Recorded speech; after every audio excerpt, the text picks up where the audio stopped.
श्रीमद् भगवद गीता अध्याय 1 श्लोक 11 अयनेषु च सर्वेषु यथा भागमवस्थिता भीष्ममेवाभिरक्षन्तु भवन्तः सर्व एव हि।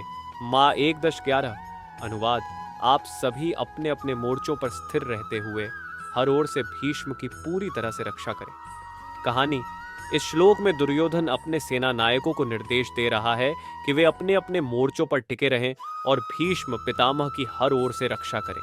दुर्योधन जानता था कि भीष्म उसकी सेना के सबसे महत्वपूर्ण योद्धा हैं और उनकी उपस्थिति से कौरव सेना का मनोबल ऊंचा है, इसलिए वह अपने सभी योद्धाओं को विशेष रूप से भीष्म की सुरक्षा सुनिश्चित करने के लिए कहता है।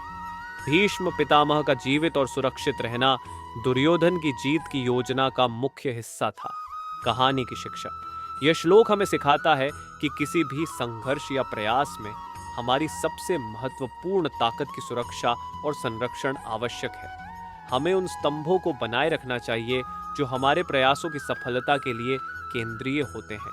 इसके अलावा यह भी सिखाता है कि नेतृत्व की कुशलता और सामरिक दृष्टिकोण किसी भी चुनौती में सफलता प्राप्त करने के लिए महत्वपूर्ण है।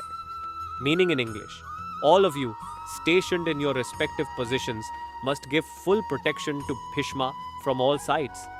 Short story in English: in this verse, Duryodhana instructs his commanders to remain firm in their respective posts and ensure Bhishma's protection from all sides.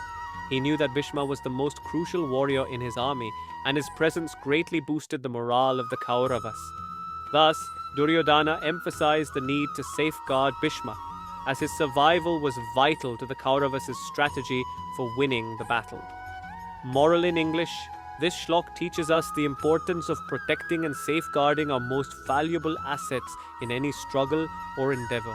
It also highlights the need for strategic planning and leadership, reminding us that the well-being of key figures or elements can be central to success.